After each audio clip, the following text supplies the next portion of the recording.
secrétaire d'État en charge de la lutte contre les discriminations, récemment, la Guyane et les Antilles célébraient la liberté et la fin de l'esclavage. Hélas, ces commémorations furent ternies par la multiplication d'incidents racistes, symptomatiques du retour en force des discours haineux, et cela exactement 20 ans après la loi Taubira qui érigeait les traites et les esclavages au rang de crimes contre l'humanité, autant pour les populations africaines, amérindiennes, malgaches ou indiennes. Ainsi, après les propos infamants de Christine Angot, qui a comparé et hiérarchisé les souffrances dans une indifférence assourdissante, voilà que Sama Assam, chanteuse, et Wendy Renard, joueuse de l'équipe de France de football, essuient à leur tour une volée d'attaques racistes. Là encore, pas un mot, pas une réaction officielle.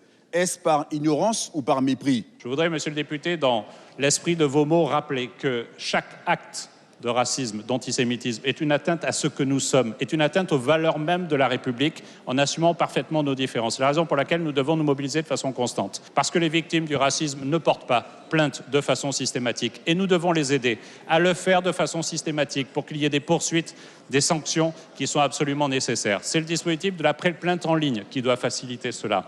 Mais nous devons aussi agir dans la diffusion. Et enfin, monsieur le député, vous avez raison, la formation à la mémoire, à ce que nous sommes, à ce qui fait notre identité dans toutes nos différences. Et quand on respecte notre mémoire, on respecte nos différences. Suivez l'info sur Guyana Première, télé, radio et Internet.